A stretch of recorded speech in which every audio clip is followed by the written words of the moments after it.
Reconstruction का। जैसे कि पहले हमने पढ़ा था चैप्टर नंबर 6 अमलगमेशन का, और अब है हमारे पास इंटरनल रिकंस्ट्रक्शन।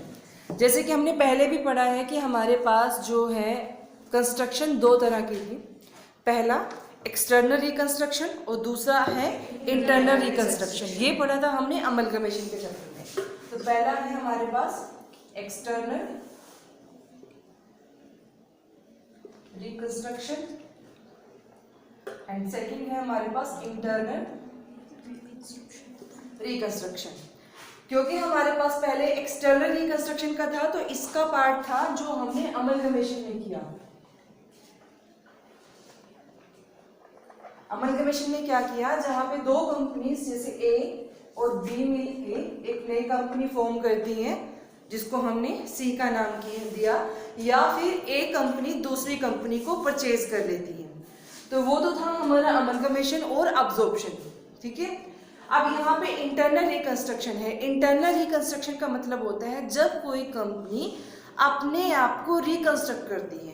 मतलब क्या कि रिकंस्ट्रक्शन का कि खुद की उसकी कोई एसेट्स होंगी जो ज़्यादा वैल्यू पे दिखाई है, उनको कम करके दिखाना, या कुछ लाइबिलिटीज़ हैं उनको राइट ऑफ नहीं किया गया है, उनको राइट ऑफ करके दिखाना, यानी कि खुद में एक नयापन लेके आना और एक नई कंपनी की तरह ही अपने आप को ट्रीट करना, जिसमें जो भी आपके रिटर्न ऑफ करने वाली जो चीज़ें हैं वो राइट ऑफ कर दी, और ज़्यादा वैल्यू पे अगर कोई संपत्ति दिखाई हुई है उसको कम कर दिया। तो इस तरह से उसको रिकंस्ट्रक्ट जो है वो किया जाता है। इसमें डिफरेंस क्या है कि इसमें नई कंपनी कोई नहीं बनाती। मतलब जैसे हमने पहले अमलगमेशन में क्या था कि इसमें नई कंपनी हमने बनाई थी, अब क्या है इसमें नई कंपनी कोई नहीं बनाते, इसमें वही कंपनी जो पहले ही एग्जिस्ट है उसी कंपनी को दोबारा जो है वो रिकंस्ट्रक्ट किया जाता है।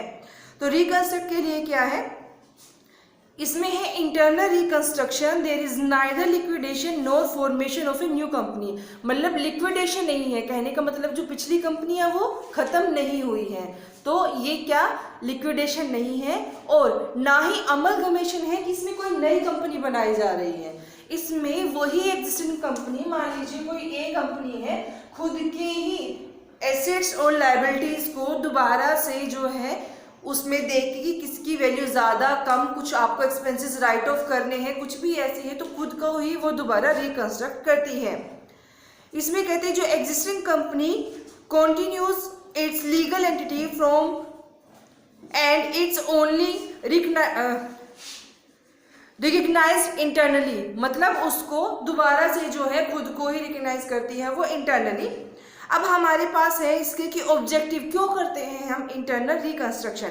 पहला है कि जो present true and fair picture of the company, क्या करना है, to present true and fair picture. मतलब कि ट्रू एंड फेयर पिक्चर का मतलब क्या है कि पहले अगर कोई ऐसी चीज़ थी कि कंपनी में कुछ ऐसे लॉसेस थे जिनको हमने राइट ऑफ नहीं किया, कुछ खर्चे थे जो हमारे एज इट इज़ पड़े हुए हैं, बैलेंस शीट में हमने अपनी एसेट्स को वही पुरानी वैल्यूज़ पे लगातार चलाया हुआ है, तो वो कहते हैं कि वो ट्रू पिक्चर नहीं होती, क्योंकि एज इट इज़ वो खर्चे पड़े हुए हैं।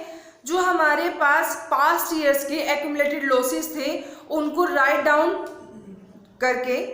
ऑफ करके और रिटर्न डाउन वैल्यू पे जो हमारी एसेट्स है उनको दिखा के उनकी ट्रू पिक्चर जो है वहाँ पे दिखाई जाती है।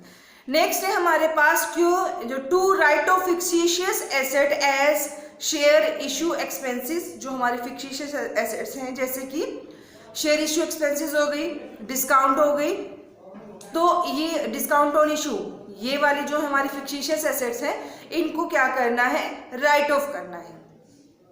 उसके बाद है to reduce the face value of share to their real worth, है ना, जो हमारी एसेट्स है उनको उनकी सही वैल्यू पे दिखाना, उनकी एसेट्स को भी उनके शेयर्स को भी।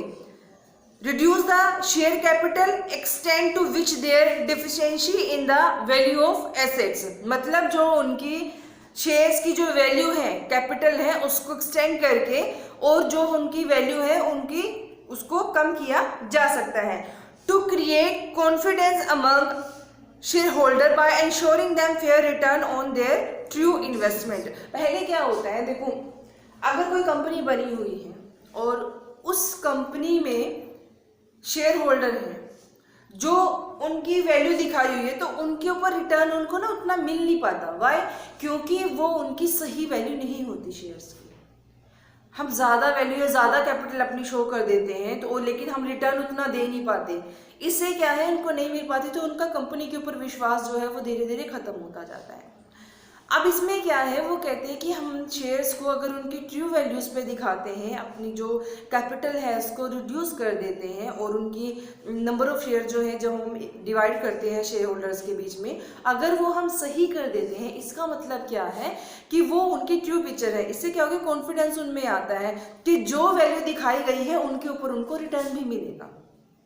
अगर उनको रिटर्न ना मिले तो नॉर्मल सी बात है, वो क्यों रखना चाहेंगे उस कंपनी के शेयर? वो तो बेचेंगे, वो तो कहेंगे कि हम इस कंपनी के शेयर नहीं रखना चाहते, अपनी इन्वेस्टमेंट वो नहीं वहाँ नहीं करेंगे, किसी और कंपनी में कर देंगे जहाँ इनको सही लगेगा। इस हिसाब से जो कंपनी एग्जिस्टिंग है, मान लीजिए वो एक कंपनी के शेयर होल्डर्स थे, इसका मतलब तो फिर वो कंपनी ही कहीं एग्जिस्ट नहीं करेगी कुछ टाइम के बाद।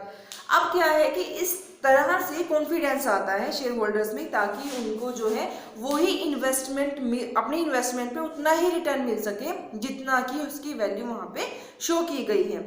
डिफरेंस आगे दिया हुआ है कि हमारे पास इंटरनल और एक्सटर्नल रिकंस्ट्रक्शन का डिफरेंस क्या है। पहले है हमारे पास नंबर ऑफ कंपनीज। जो हमारा इंटरनल रिकंस्ट्रक्शन है, it involves only the company which is being recognised. मतलब कि जो हमारे पास जो दोबारा वही कंपनी है, सेम कंपनी है, इसी को ही दोबारा अगर हम दोबारा से इसी में ही कोई चेंजेस कर रहे हैं, या इसकी कैपिटल में, शेयर कैपिटल में, या इसकी एसेट्स को या इसके लॉसेस को राइट ऑफ कर रहे हैं, इसकी वजह से वही सेम कंपनी रहती है। मतलब कोई अदर कंपनी जो है इसमें एग्जिस्ट नहीं करती, वही सेम कंपनी इसमें रहती है। रीऑर्गेनाइज्ड, सॉरी इसमें वर्ड जो है ये क्या होती है, रीऑर्गेनाइज्ड, मैं रिकग्नाइज्ड वर्ड यूज कर रही थी, सॉरी, ये रीऑर्गेनाइज्ड है। मतलब रीऑर्गेनाइज्ड में उसी को ही दोबारा से ऑर्गेनाइज किया। इसी तरह से हमारे पास दूसरा है, इट इन्वॉल्व्स टू कंपनी। ये किसमें है, एक्सटर्नल। और एक्सटर्नल का मैंने अभी बताया आपको कि इसमें अमलगमेशन जो है वो ऐड होता है, अमलगमेशन है। और दूसरा क्या है इसमें, अब्जॉर्प्शन। ठीक है, तो इन अब्जॉर्प्शन में क्या था, यहाँ पे अब्जॉर्प्शन में क्या है, अब्जॉर्प्शन में एक कंपनी दूसरी कंपनी को क्या कर देती है, परचेज करती है, वो परचेजिंग इसमें की जाती है।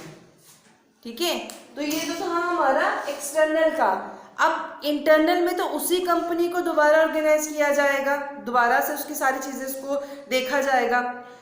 एक्सटर्नल में क्या था, उसमें दोनों कंपनी मिल के उनको पहले कंपनी जो एग्जिस्टिंग होती है उसको लिक्विडेट कर देते हैं, लिक्विडेशन से उसको खत्म कर देते हैं, या एक नई कंपनी जैसे बी कंपनी है यहाँ पे आती है, और यहाँ पे भी ए और बी जो है उनका लिक्विडेशन करके ये समाप्त हो जाती है कंपनी, और एक नई कंपनी को फॉर्म किया जाता है जिसको हमने यहाँ पे अमलगमेशन में बताया है कि वो सी कंपनी है।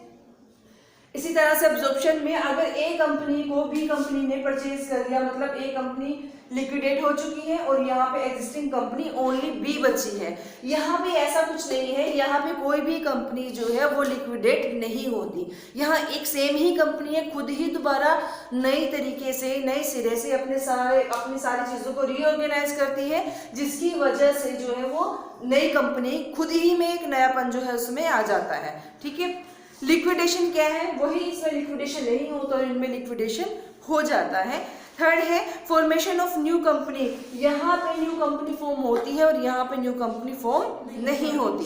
ठीक है, उसके बाद आता है हमारे पास पर्पस। पर्पस क्या है, जो हमारे पास की प्रेजेंट वैल्यू जो है वो सही दिखाई दे, जो प्रेजेंट वैल्यू है ट्रू एंड फेयर पिक्चर दिखाई दे किसी भी एग्जिस्टिंग कंपनी की। तो यहाँ पे रीऑर्गेनाइज करने का मतलब ये है ताकि शेयर होल्डर्स के अंदर भी कॉन्फिडेंस आए, उनको रिटर्न जो है वो सही मिले, बाकी जो पब्लिक है उनका जो विश्वास है इन्वेस्टर्स का, वो विश्वास यहाँ पे बना रहे। ठीक है, उसकी ट्रू एंड फेयर पिक्चर को सामने लेके आना, ये इसका पर्पस है। इनकी जो लॉसेज है उनको राइट ऑफ करना, एसेट्स को सही वैल्यू पे दिखाना। अगर हमने शेयर्स को भी उनकी गलत वैल्यूज पे या ज़्यादा कैपिटल करके उनको दिखाया हुआ है, रिटर्न उतना नहीं दे पा रहे हैं, तो ये सब कुछ इसमें रीऑर्गेनाइज किया जाएगा। जबकि जो हमारे पास अमलगमेशन और अब्जॉर्प्शन है उसमें क्या किया जाएगा, उसमें वह कहते हैं कि the purpose is to take over an existing sick and loss making company.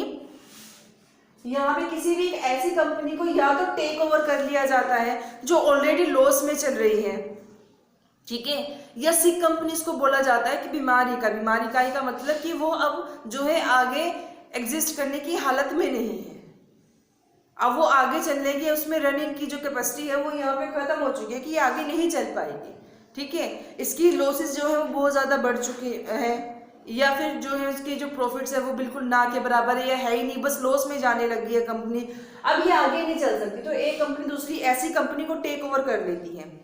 अच्छा, ज़रूरी नहीं होता कि जो उसको टेक ओवर किया जा रहा है वो सिक कंपनी ही हो, ठीक है, उसका दिवालिया ही निकल गया, ये भी ज़रूरी नहीं होता। कई बार कंपटीशन को ख़त्म करने के लिए और सेम प्रोडक्ट बना रही कंपनी है अपनी मार्केट में ज़्यादा जो है मार्केट शेयर बढ़ाने के लिए कि उनका मार्केट में जो है वो ज़्यादा लोगों पे लगा लो कि अगर दो कंपनी है, इसके कुछ कस्टमर होंगे, इसके कुछ कस्टमर होंगे, तो दोनों को अगर मिल जाती है तो इनकी होल्डिंग ज़्यादा हो जाएगी कंपनी किसी भी मार्केट पे, तो वो कहते हैं कि कई बार इस वजह से भी अब्जॉर्प्शन किया जाता है। तो और यहाँ पे पर्पस एक नई कंपनी बनाए, मान लीजिए ये दोनों कंपनीज हैं, अगर ये दोनों ही कंपनीज के लॉसेस जो है वो बढ़ते जा रहे हैं या फिर उतना प्रॉफिट नहीं मिल पा रहा जितना ये चाहते हैं, तो दोनों ने इकट्ठा मिलकर यहाँ पे दूसरी नई कंपनी को फॉर्म कर लिया।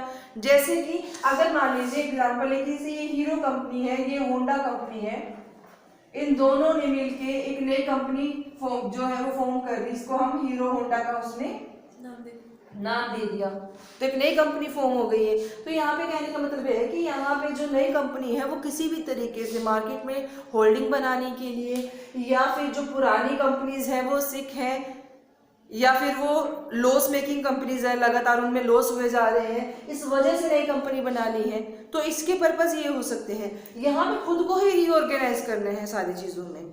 उसके बाद आता है हमारे पास टेक ओवर। यहाँ पे टेक ओवर नहीं किया जाता, ठीक है ना, यहाँ पे किसी और कंपनी को टेक ओवर नहीं किया जा रहा है, बल्कि it does not involve take over of the business of another company, ठीक है। और नेक्स्ट में क्या आता है, it involves the take over of the business, यहाँ पे तो टेक ओवर किया जा रहा है ना। उसके बाद आता है हमारे पास मेथड। मेथड क्या है, it may be involve sub division of the shares, consolidation, reduction of the share capital and issue of the fresh share capital. यहाँ पे सारी चीज़ें आती हैं जो अभी अभी हमने पढ़ी थी कि यहाँ पे सब डिवाइड भी कर देते हैं हम शेयर्स को, दोबारा उनको उसको बांटते हैं हिस्सों में, और कंसोलिडेशन भी करते हैं पिछले वाले उसको ख़त्म करके नई चीज़ें जो है हम नई उसको नई बैलेंस शीट, जैसे हम कंसोलिडेटेड बैलेंस शीट बनाते हैं दोबारा से बना के उसको दोबारा उन चीज़ों करके, जैसे हम प्रैक्टिकल क्वेश्चन करेंगे उसमें और ज़्यादा अच्छे से क्लियर हो जाएगा कि किस तरह से हम उसको कंसोलिडेटेड बैलेंस शीट बनाते हैं। पहली बैलेंस शीट जो बनी हुई है उनमें एसेट्स और लायबिलिटीज़ की वैल्यू कुछ और होगी, जब आप कंसोलिडेटेड बनाओगे उनको ट्रू एंड फेयर पिक्चर उनकी दिखाओगे तब वो कुछ और बनेगी। उसके बाद आता है जैसे कि रिडक्शन ऑफ शेयर कैपिटल, ठीक है, शेयर कैपिटल को कम करके दिखाना, और उसके बाद एक नए शेयर इशू करना दोबारा से, ताकि जो है फ्रेश इशू करके एक कैपिटल इकट्ठी करना। लेकिन चाहे मान लीजिए अब आप कैपिटल कम करोगे तो कंपनी को फिर नुकसान हो जाएगा, लेकिन वो कहते हैं कि नुकसान करने की बजाय आप उसी कंपनी के दोबारा नए शेयर इशू करो। नए शेयर इशू करने से क्या होगा, नए शेयर इशू करने से आपके इन्वेस्टर्स और ज़्यादा बढ़ेंगे। पहली बात तो आप अपनी सारी चीज़ों को दोबारा जब रिकंस्ट्रक्ट करोगे, दोबारा चीज़ें बनाओगे तो एक नयापन आएगा। हर कोई चाहता है कि एक नई कंपनी में इन्वेस्ट किया जाए और एक अच्छी कंपनी में इन्वेस्ट किया जाए। तो अगर इस तरह की कोई कंपनी मिल जाती है तो जो नए फ्रेश इशू ऑफ शेयर किए जाते हैं वो एक अच्छी वैल्यू पे इन्वेस्टर्स को फेथफुली उनको दिया जा सकता है। उसके बाद वो कहता है कि इसमें दूसरे का मेथड क्या है, it involve liquidation and take over by the new company. यहाँ पे क्या होता है, यहाँ पे हम कौन सा अकाउंट बनाते हैं, लिक्विडेशन अकाउंट, कि लिक्विडेट कर दिया जाता है, सारी एसेट को खरीद लिया जाता है, सारी लायबिलिटीज को पे कर दिया जाता है। या कोई पूरी एक, जैसे हम टेक ओवर करते हैं तो एक कंपनी के द्वारा दूसरी कंपनी की सारी एसेट और लायबिलिटीज जो है वो ले ली जाती हैं। जैसे हमने कंसिडरेशन के मेथड्स में भी पढ़ा था कि कितने मेथड्स होते हैं हमारे पास, 5 के मेथड्स हैं। तो उन मेथड्स में आपने देखा होगा कि जो आपका एन्युटी मेथड है या आपका जो एसेट्स और लायबिलिटी वाला जो मेथड था, ठीक है, तो इन सारी चीज जितने भी आपके मेथड्स हैं उनसे आपको ये पता चला होगा कि इन मेथड से किस तरीके से कंसिडरेशन निकाला जा सकता है। लेकिन यहाँ पे लिक्विडेशन आता है, यहाँ पे लिक्विडेशन नहीं आता, यहाँ पे कंसोलिडेटेड जो है वो आगे चीजें की जाती है, कंसोलिडेटेड बैलेंस शीट बनेगी। Liquidation, consolidated balance sheet. उसके बाद आता है हमारे पास यहाँ पे रिडक्शन ऑफ शेयर कैपिटल। यहाँ पे कहते हैं कि there is always a certain reduction of share capital and something and sometimes the outside liability like debenture holder creditor may have to forgo a certain portion of their claim। मतलब कि वो कहते हैं कि इसमें कुछ उनके जो पोर्शन उनको पे भी कर दिया जाता है। और यहाँ पे ऑलवेज तो नहीं पर लेकिन ज़्यादातर केसेस में ऐसे ही होता है कि यहाँ की जो शेयर कैपिटल है वो कम कर दी जाती है।